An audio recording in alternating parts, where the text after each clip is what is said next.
संसार में जीव दुख भोग रहा है। और ये मोह का भंग करने वाले कोई हैं धराधाम पर, तो वो एकमात्र संत सदगुरु हैं। परमाराध्य सदगुरु महाराज जी कहते हैं, ईश्वर देव पितर परिजन सो होत न यह उपकार, यह होवत गुरु में ही से गुरु की अमित अमित बलिहार। आद्य शंकराचार्य जी महाराज ने कहा, सत्संगत्वम निसंगत्वे निसंगत्वम निर्मोहत्वे। यदि मोह को निर्मूल समाप्त करने वाले कोई हैं तो वो हैं संत। चरणदास जी महाराज ने कहा, पितुसु माता 100 गुणा, सुत को राखे प्यार, मन से ती सेवन करे, तन सु डांट अरुगार।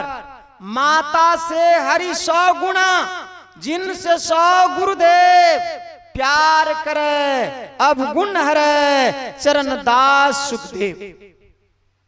ये संत सदगुरु जो होते हैं, ये प्यार ही केवल नहीं करते, ये उपकार ही केवल नहीं करते, ये हमारे तमाम अवगुणों को, तमाम बुराइयों को, तमाम दोषों को मिटा करके, शुद्ध करके, स्वच्छ करके और ये परमात्मा के समीप भेज देते हैं। इसलिए बड़ भागी वह है जिसको महात्मा मिल गया।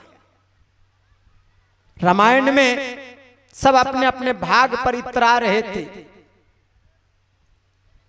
विभीषण अपने भाग पर इतराया कि मेरा बड़ा भाग था कि प्रभु श्री राम का दर्शन हुआ, उनके सानिध्य मिला। हनुमान जी भी अपने भाग पर इतरा रहे थे कि भगवान की सेवा करने का मुझे मौका मिला, अवसर मिला। पर अंत में लक्ष्मण जी कहा कि सबसे बड़ा भाग मेरा था। क्या कहा? देखो मुझे केवल परमात्मा की नहीं, पहले महात्मा का गोद मिला और अंत में परमात्मा का गोद मिला। जब रणभूमि में लक्ष्मण जी को शक्ति बाण लगी तो धराधाम पर पड़े हुए थे, सबसे पहले हनुमान जी गोद में उठाए। हनुमान जी संत हैं, हनुमान जी गोद में उठाए और राम जी के गोद में ले जाकर के दे दिए। इसलिए उर्मिला के आंखों में आंसू नहीं है, पर जिनके गोद में लक्ष्मण जी हैं उनकी आंखों में आंसू है। राम जी रो रहे हैं और लक्ष्मण जी सो रहे हैं। हनुमान जब ये सूचना देते हैं उर्मिला से कि तुम्हें तनिक भी शोक नहीं है, क्या तुम लक्ष्मण से प्रेम नहीं करती हो? विचार कीजिए, जब तक महात्मा नहीं मिले, जिनको भी बिना महात्मा के परमात्मा मिले हैं, उद्धार नहीं हुआ। यदि उद्धार कल्याण चाहिए तो पहले महात्मा, और महात्मा कैसा चाहिए? गोस्वामी जी कह रहे हैं कि वो महात्मा जो मोह और संशय को मिटाने वाला है, मैं उनके चरणों को नमन करता हूं। चाहे वह गृहस्थ हो, चाहे वह व्यक्त हो, चाहे वह 100 वर्ष का हो कि चाहे वह 1 वर्ष का हो, चाहे वह विद्वान हो कि चाहे वह अनपढ़ हो, कोई फर्क नहीं पड़ता। मोह जनित संशय सब हरना, जो मोह को हरने वाले हैं मैं उनको वंदन करता हूं। पता बता रहे हैं कि ऐसे लोग मिलेंगे कहां और इनका रहन सहन कैसा होता है, कैसे जानेंगे इनको? तो उन्होंने कहा, जो सही दुख पर छिद्र दुरावा। पता बता रहे हैं, ऐसे लोगों का लक्षण बता रहे हैं, ऐसे महापुरुषों का, ऐसे साधुओं का लक्षण बता रहे हैं। तुम्हें जानना है, चिन्हना है तो उनके बारे में कुछ बता रहे हैं, कैसे कलर है, कैसा रूप है, ये गोस्वामी जी बता रहे हैं। जो सही दुख पर छिद्र दुरावा, वंदनीय जही जग जसु पावा। वही संसार में वंदनीय पूजनीय है, जो स्वयं दुख को सह लेते हैं पर कभी भी दूसरे के ऊपर उंगली नहीं उठाते।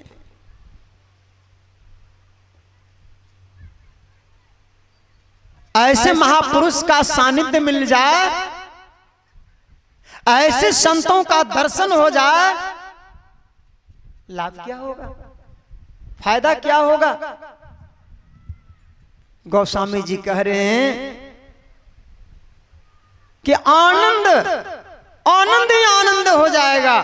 मुद मंगलमय संत समाजू, जो जग जंगम तीर्थ राजू, वो आनंद और कल्याण में बना देते हैं। ये जहां बैठते हैं, जहां बोलते हैं, जहां रहते हैं, वहां त्रिवेणी संगम का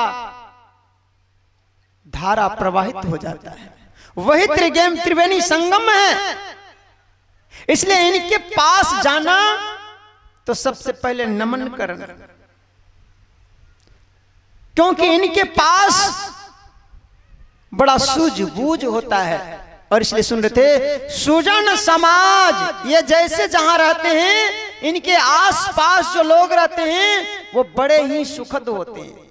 सुजन समाज सकल गुण खानी, करहु प्रणाम सो प्रेम सुबानी। ऐसे समाज को प्रेम से नमन करना, श्रद्धावान होकर के नमन करना, लाभ क्या होगा। भगवान कृष्ण उत्तर दे रहे हैं गीता में, श्रद्धावान लभ्यते ज्ञानम तत्प्रशमेतीन्द्रियः, ज्ञानम लब्ध्वा परम शांति मचिरनादि गच्छति। यदि तुम श्रद्धावान होकर के इनके सानिध्य को प्राप्त करते हो, इनके बताए हुए उपदेशों को श्रवण करते हो, तो वो परम ज्ञान, परम तत्व को प्राप्त करोगे और परम शांति को प्राप्त कर जाओगे। इसलिए ऐसे लोगों के पास जाना तो श्रद्धावान होकर के उनकी बातों को आनंद मन से सुनना, प्रेम से सुनना। सुनी समझई जन मुदित मना, मज्जहि अति अनुराग, लाई चारि फलाचित तनु, साधु समाज प्रिया। कौन सत्संग में, जिस सत्संग में 3 धारा प्रवाहित होता हो। कौन कौन धारा? गोस्वामी जी बता रहे हैं, राम भगति जहाँ सुर सरी धारा, जहां राम जी के सगुण भक्ति का, भगवान की जहां सगुण लीला का वर्णन हो, जहां संतों की महिमा की चर्चा हो, उससे क्या होता है, जैसा हम सुनते हैं वैसा देखने का और वैसा करने का मन होता है।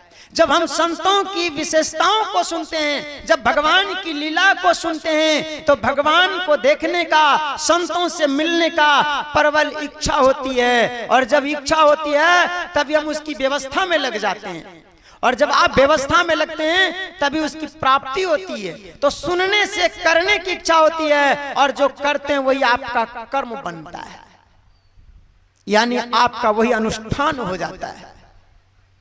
इसलिए भगवान श्री राम ने भी माता सबरी के माध्यम से यही कहा, प्रथम भगति संतन कर संगा, दूसरी रति मम कथा प्रसंगा। पहले आनंद मन से मेरी कथा प्रसंग को सुनो, सुनोगे तभी तुम्हें मिलने की प्रबल इच्छा होगी, चाह जगेगी। पर गोस्वामी जी कह रहे हैं, सुनी समझई जन मुदित मना, मज्जहि अति अनुराग, लाई चारि फल अचित तनु, साधु समाज प्रिया।